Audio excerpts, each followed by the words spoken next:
നമസ്കാരം സുഹൃത്തുക്കളെ, എൻ്റെ പേര് അശ്വതി. വെൽക്കം ടു ഹർഷദം എജ്യൂടെക്. 10th പ്രിലിംസ് പരീക്ഷയ്ക്ക് വേണ്ടി ഏറ്റവും പ്രധാനപ്പെട്ട PSC ക്വസ്റ്റ്യൻസിന്റെ ഡിസ്കഷനാണ്. ഈ വർഷം PSC നടത്തിയ ചോദ്യപേപ്പറാണ്.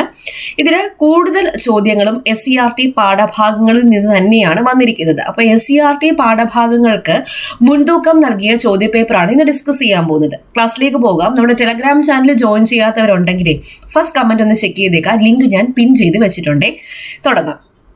ആദ്യത്തെ ചോദ്യം, താഴെ തന്നിരിക്കുന്നവയിൽ ദാദാഭായി നവറോജിയുമായി ബന്ധമില്ലാത്ത പ്രസ്താവനകൾ ഏതൊക്കെയാണ്? ദാദാഭായി നവറോജിയുമായി ബന്ധമില്ലാത്ത പ്രസ്താവനകൾ ഇന്ത്യൻ നാഷണൽ കോൺഗ്രസിന്റെ സ്ഥാപകൻ എന്നതാണ് തെറ്റായിട്ടുള്ള പ്രസ്താവന. ഇന്ത്യൻ നാഷണൽ കോൺഗ്രസിന്റെ സ്ഥാപകൻ എന്നതാണ് തെറ്റായിട്ടുള്ള പ്രസ്താവന. ബാക്കി മൂന്നും ശരിയാണ്. ചോർച്ചാ സിദ്ധാന്തത്തിന്റെ ഉപജ്ഞാതാവ്, poverty and un-British rule in India എന്ന പുസ്തകം രചിച്ചത് ദാദാഭായ് നവറോജിയാണ്. ഇന്ത്യയുടെ വന്ധ്യവയോധികൻ എന്നറിയപ്പെടുന്നത് ദാദാഭായ് നവറോജിയാണ്. സ്വാതന്ത്ര്യം എൻ്റെ ജന്മ അവകാശമാണ്, ഞാനത് നേടുക തന്നെ ചെയ്യും എന്ന് പ്രഖ്യാപിച്ച സ്വാതന്ത്ര്യ സമര സേനാനി ആരാണ്? ബാലഗംഗാധര തിലകാണ്. ബാലഗംഗാധര തിലക്. താഴെ തന്നിരിക്കുന്നവയിൽ 1857 ഒന്നാം സ്വാതന്ത്ര്യ സമരത്തിന്റെ പ്രധാന കാരണങ്ങൾ ഏതൊക്കെയാണ്?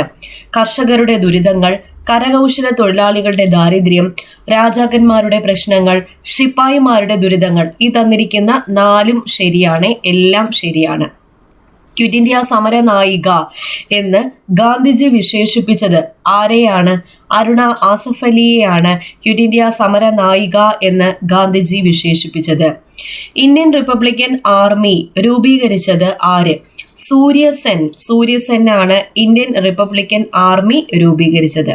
അപ്പൊ നമ്മുടെ ഹർഷദം എജ്യൂടെക് ആപ്പിൽ ക്രിസ്മസ് പ്രമാണിച്ച് കോഴ്സ് എടുക്കുന്നവർക്ക് ഫീസിൽ ഡിസ്കൗണ്ട് ഉണ്ടായിരിക്കുന്നതാണ്. അപ്പൊ ഡിസംബർ 24 25 രാത്രി മിഡ്നൈറ്റ്, അതായത് 12 മണി വരെ മാത്രമേ നിങ്ങൾക്ക് ഈ ഓഫേഴ്സ് കിട്ടത്തുള്ളൂ.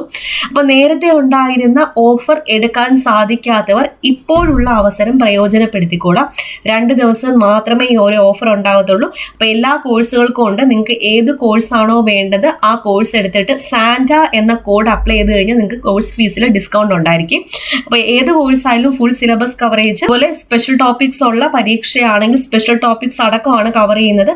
Short current affairs, monthly current affairs, PSC previous questions with related facts എല്ലാം എല്ലാ കോഴ്സിലും അവൈലബിൾ ആയിരിക്കും. അപ്പൊ ഇപ്പൊ തന്നെ എടുത്തോളൂ, അവസരങ്ങൾ പാഴാക്കരുത്. 2025 ഒരു സർക്കാർ ജോലി വാങ്ങി എടുക്കും എന്ന് ദൃഢനിശ്ചയത്തോടെ ഇപ്പോഴേ പഠിച്ചു തുടങ്ങുക. ആഘോഷങ്ങളൊക്കെ അതിന്റെ വഴിക്ക് നടക്കും, പക്ഷേ പഠനം മുടക്കരുത്. അപ്പൊ ആപ്പ് ഡൗൺലോഡ് ചെയ്യാനുള്ള ലിങ്ക് ഞാൻ ഡിസ്ക്രിപ്ഷൻ ബോക്സിൽ കൊടുത്തേക്കാം. കൂടാതെ പ്ലേ സ്റ്റോറിൽ ഹർഷദം എജ്യൂടെക് എന്ന് സെർച്ച് ചെയ്താലും നമ്മുടെ ആപ്പ് നിങ്ങൾക്ക് കിട്ടുന്നതായിരിക്കും. അവസരങ്ങൾ പാഴാക്കരുത്, വീണ്ടും ഓർമ്മിപ്പിക്കുന്നു. ഓക്കെ, താഴെ കൊടുത്തിരിക്കുന്നവയിൽ മലബാർ കലാപവുമായി ബന്ധപ്പെട്ട പ്രസ്താവനകൾ ഏതൊക്കെയാണ്? മലബാർ കലാപവുമായി ബന്ധപ്പെട്ട ഈ 4 പ്രസ്താവനകളും മലബാർ കലാപവുമായി ബന്ധപ്പെട്ടത് തന്നെയാണ്. മാപ്പിള കലാപങ്ങൾ എന്നറിയപ്പെടുന്നു. മലബാർ സ്പെഷ്യൽ പോലീസ് എന്നൊരു പ്രത്യേക വിഭാഗം പോലീസ് സേനയെ കലാപങ്ങൾ അടിച്ചമർത്താൻ രൂപീകരിച്ചു. കലാപങ്ങളെക്കുറിച്ച് പഠിക്കാൻ വില്യം ലോഗൻ കമ്മീഷനെ നിയമിച്ചു. ബ്രിട്ടീഷുകാരുടെ തെറ്റായ നികുതി നയമാണ് കലാപത്തിന് കാരണം. കാലഗണന അനുസരിച്ച് ക്രമപ്പെടുത്തുക.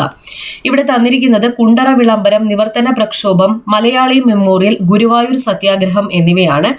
ആദ്യം നടന്നത് കുണ്ടറ വിളംബരം 1809. രണ്ടാമത് നടന്നത് മലയാളി മെമ്മോറിയൽ 1891. മൂന്നാമത്തേത് ഗുരുവായൂർ സത്യാഗ്രഹം 1931. നിവർത്തന പ്രക്ഷോഭം വർഷം 1932. അപ്പോൾ എങ്ങനെയാണ്? ഓപ്ഷൻ സി ആണ് ഉത്തരം. അടുത്ത ചോദ്യം, ചേരുംപടി ചേർക്കുക. അയ്യങ്കാളി സാധുജന പരിപാലന സംഘം എന്ന സംഘടനയുമായി ബന്ധപ്പെട്ടിരിക്കുന്നു. പൊയ്കയിൽ ശ്രീ കുമാര ഗുരുദേവൻ പ്രത്യക്ഷ രക്ഷാ ദേവസഭ, വാഗ്ഭടാനന്ദൻ ആത്മവിദ്യാ സംഘം, വൈകുണ്ഠ സ്വാമികൾ സമത്വ സമാജം. ഓപ്ഷൻ എ ആണ് ഉത്തരം. താഴെ കൊടുത്തിരിക്കുന്നവയിൽ ചട്ടമ്പി സ്വാമികൾ രചിച്ച കൃതി ഏത്? വേദാധികാര നിരൂപണമാണ് ചട്ടമ്പി സ്വാമികൾ രചിച്ചത്. ബാക്കി 3 ദർശനമാല, ആത്മോപദേശ ശതകം, ദൈവദശകം, ഇത് 3 രചിച്ചത് ആരാണ്? ശ്രീനാരായണ ഗുരുവാണ്. ശ്രീനാരായണ ഗുരു. SCERTയിൽ ഈ 3 കൃതികളുടെ കാര്യവും പറഞ്ഞിട്ടുണ്ട്. ശ്രീനാരായണ ഗുരുവായിട്ട് ബേസ് ചെയ്തിട്ട് വേദാധികാര നിരൂപണം, പ്രാചീന മലയാളം ഒക്കെ ചട്ടമ്പി സ്വാമികളുടെ കൃതികളാണ്. സഞ്ചാര സ്വാതന്ത്ര്യത്തിന് വേണ്ടി കേരളത്തിൽ നടന്ന പ്രധാനപ്പെട്ട സമരമാണ് സത്യാഗ്രഹമാണ് വൈക്കം സത്യാഗ്രഹം. ഇതുമായി ബന്ധപ്പെട്ട പ്രസ്താവനകളിൽ ശരിയായവ കണ്ടെത്താനാണ് പറഞ്ഞേക്കുന്നത്. ഇവിടെ സഞ്ചാര സ്വാതന്ത്ര്യത്തിനായി കേരളത്തിൽ നടന്ന ആദ്യത്തെ പ്രക്ഷോഭം ശരിയാണ്. ടി.കെ. മാധവനാണ് നേതൃത്വം നൽകിയത്, ശരിയാണ്. മന്നത്ത് പത്മനാഭൻ സവർണ ജാഥ നയിച്ചു, ഇത് 3 ശരിയാണ്. A.K. ഗോപാലൻ വോളണ്ടിയർ ക്യാപ്റ്റൻ ആയിരുന്നത് ഗുരുവായൂർ സത്യാഗ്രഹത്തിൻ്റെതാണ്, അതിവിടെ തെറ്റിപ്പോയി. ഇന്ത്യൻ ഭരണഘടന ഔദ്യോഗികമായി നിലവിൽ വന്ന വർഷം 1950 ജനുവരി മാസം 26. 1950 ജനുവരി മാസം 26-നാണ് ഇന്ത്യൻ ഭരണഘടന ഔദ്യോഗികമായി നിലവിൽ വന്നത്. 6 മുതൽ 14 വയസ്സ് വരെയുള്ള എല്ലാ കുട്ടികൾക്കും സൗജന്യവും നിർബന്ധിതവുമായ വിദ്യാഭ്യാസം മൗലിക അവകാശമായത് ഏത് ഭരണഘടനാ ഭേദഗതിയിലൂടെയാണ്? 86ാമത് ഭരണഘടനാ ഭേദഗതി 2002. അപ്പൊ മൗലിക ചുമതലകളുടെ എണ്ണം 10 ആയിരുന്നു, 11 ഈ 86ാം ഭേദഗതിയിലൂടെയാണ്. ഇന്ത്യൻ ഭരണഘടനയുടെ ഏത് ഭാഗത്തിലാണ് മൗലിക കടമകളെ കുറിച്ച് പ്രതിപാദിക്കുന്നത്? ഭാഗം 4A. ഭാഗം 3-ൽ മൗലിക അവകാശങ്ങൾ, ഭാഗം 4A-യിൽ മൗലിക കർത്തവ്യങ്ങൾ അല്ലെങ്കിൽ കടമകൾ അല്ലെങ്കിൽ ചുമതലകൾ. ഇന്ത്യൻ ഭരണഘടന ഉറപ്പു നൽകുന്ന മൗലിക അവകാശങ്ങളിൽ ഉൾപ്പെടാത്തത് ഏത്? സ്വത്തവകാശമാണ്. സ്വത്തവകാശത്തെ മൗലിക അവകാശങ്ങളുടെ പട്ടികയിൽ നിന്നും നീക്കം ചെയ്ത ഭരണഘടനാ ഭേദഗതി 44ാം ഭരണഘടനാ ഭേദഗതി വർഷം 1978. സാംസ്കാരികവും വിദ്യാഭ്യാസപരമായ അവകാശം, സമത്വത്തിനുള്ള അവകാശം, സ്വാതന്ത്ര്യത്തിനുള്ള അവകാശം, ഇവയൊക്കെ മൗലിക അവകാശങ്ങളാണ്. ഇന്ത്യൻ ഭരണഘടനയിൽ പ്രതിപാദിക്കുന്ന മൗലിക അവകാശങ്ങളുടെ എണ്ണം എത്രയാണ്? 6 മൗലികാവകാശങ്ങളാണ് ഇന്ത്യൻ ഭരണഘടനയിൽ പ്രതിപാദിക്കുന്നത്. താഴെ കൊടുത്തിരിക്കുന്നവയിൽ എഴുതപ്പെടാത്ത ഭരണഘടനയുള്ളത് ഏത് രാജ്യത്തിനാണ്? എഴുതപ്പെടാത്തത് ബ്രിട്ടനാണ്. ബ്രിട്ടൻ. ഇപ്പോഴത്തെ സുപ്രീം കോടതി ചീഫ് ജസ്റ്റിസ് ആരാണ്? സഞ്ജീവ് ഖന്ന. ജസ്റ്റിസ് സഞ്ജീവ് ഖന്നയാണ് ഇപ്പോഴത്തെ സുപ്രീം കോടതി ചീഫ് ജസ്റ്റിസ്. നിലവിലെ ലോക്സഭാ സ്പീക്കർ ആരാണ്? നിലവിലെ ലോക്സഭാ സ്പീക്കർ ഓം ബിർള. താഴെ തന്നിരിക്കുന്ന പ്രസ്താവനകളിൽ VP മേനോനെ കുറിച്ച് ശരിയായ പ്രസ്താവന അല്ലെങ്കിൽ പ്രസ്താവനകൾ കണ്ടെത്തുക. VP മേനോൻ സ്വാതന്ത്ര്യാനന്തര ഇന്ത്യയിൽ നാട്ടുരാജ്യങ്ങളുടെ ഇന്ത്യൻ യൂണിയനിലേക്കുള്ള സംയോജനവുമായി ബന്ധപ്പെട്ട സ്റ്റേറ്റ്സ് ഡിപ്പാർട്ട്മെന്റിന്റെ സെക്രട്ടറി ആയിരുന്ന മലയാളിയാണ്. The transfer of power in India എന്ന ഗ്രന്ഥത്തിന്റെ കർത്താവാണ്. ഭാഷാ അടിസ്ഥാനത്തിൽ സംസ്ഥാനങ്ങളെ പുനഃസംഘടിപ്പിക്കുന്നതിനായുള്ള സംസ്ഥാന പുനഃസംഘടനാ കമ്മീഷനിൽ ഇദ്ദേഹം അംഗമല്ലായിരുന്നു. ഒഡീഷയിലാണ് ഗവർണറായി ചുമതലയേറ്റത്. ഇവിടെ അസം എന്നാണ് കൊടുത്തിരിക്കുന്നത്, അപ്പൊ അത് തെറ്റിപ്പോയി. അപ്പോൾ എയും സിയുമാണ് കറക്റ്റ് ആയിട്ടുള്ള പ്രസ്താവനകൾ. അടുത്ത ചോദ്യം, താഴെ തന്നിരിക്കുന്നവയിൽ 1961 വരെ പോർച്ചുഗലിന്റെ അധീനതയിലായിരുന്ന പ്രദേശം ഏത്? പോർച്ചുഗലിന്റെ അധീനതയിലായിരുന്ന പ്രദേശം ഗോവയാണ്. ഇന്ത്യയിലെ ആദ്യത്തെ റോക്കറ്റ് വിക്ഷേപണ കേന്ദ്രമായ തുമ്പ ബഹിരാകാശ ഗവേഷണ കേന്ദ്രത്തിന്റെ ശില്പി ആരാണ്? വിക്രം സാരാഭായ്. ഏത് രാജ്യത്തിന്റെ സാങ്കേതിക സഹായത്തോടെയാണ് 1964-ൽ ബൊക്കാറോ സ്റ്റീൽ പ്ലാന്റ് എന്ന ഇരുമ്പുരുക്ക് ശാല ആരംഭിച്ചത്? റഷ്യയുടെ സഹായത്തോടെയാണ് ഭിലായിയും ബൊക്കാറോയും ആരംഭിച്ചത്. ബ്രിട്ടന്റെ സഹായത്തോടെ ആരംഭിച്ചത് ഏതാണ്? ദുർഗാപൂർ. ജർമ്മനിയുടെ സഹായത്തോടെ ആരംഭിച്ചത് ഏതാ? റൂർക്കേല. 12ാം പഞ്ചവത്സര പദ്ധതിയുമായി ബന്ധപ്പെട്ടത്. 12ാം പഞ്ചവത്സര പദ്ധതി ലക്ഷ്യം വെച്ചത് സസ്റ്റൈനബിൾ ഡെവലപ്മെന്റ്, സുസ്ഥിര വികസനം.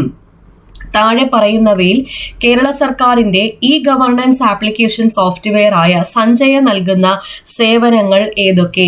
ഉടമസ്ഥാവകാശ സർട്ടിഫിക്കറ്റ്, കെട്ടിട വയസ്സ് സർട്ടിഫിക്കറ്റ്, കെട്ടിട നികുതി അടയ്ക്കൽ, മുകളിൽ പറഞ്ഞവയെല്ലാം ശരിയാണ്. റോഡ് അപകടങ്ങൾ കുറയ്ക്കാനും ഗതാഗത നിയമലംഘനം തടയാനും സംസ്ഥാനത്തെ മോട്ടോർ വാഹന വകുപ്പ് AI അധിഷ്ഠിത ക്യാമറകൾ സ്ഥാപിച്ച പദ്ധതിയുടെ പേരാണ് സേഫ് കേരള പദ്ധതി. സേഫ് കേരള. ഇന്ത്യൻ ഉപദ്വീപീയ പീഠഭൂമിയിൽ നിന്നും ഉത്ഭവിക്കുന്ന നദികളാണ് ഉപദ്വീപീയ നദികൾ. താഴെ നൽകിയിരിക്കുന്നവയിൽ പടിഞ്ഞാറോട്ടൊഴുകുന്ന നദികൾ ഏതൊക്കെ? പടിഞ്ഞാറോട്ടൊഴുകുന്നത് നർമ്മദയും താപ്തിയുമാണ്. ബാക്കിയൊക്കെ കിഴക്കോട്ടൊഴുകുന്ന നദികൾ കൃഷ്ണ, കാവേരി, നർമ്മദ, ഗോദാവരി, മഹാനദി എന്നിവയൊക്കെ എങ്ങോട്ടാണ് ഒഴുകുന്നത്? കിഴക്കോട്ടാണ് ഒഴുകുന്നത്. നർമ്മദ, താപ്തി പടിഞ്ഞാറോട്ടൊഴുകുന്ന നദികളാണ്. ഓക്കെ, അപ്പോൾ ഇത്രയും ക്വസ്റ്റ്യൻസ് ആണ് ഇന്ന് ഡിസ്കസ് ചെയ്തത്.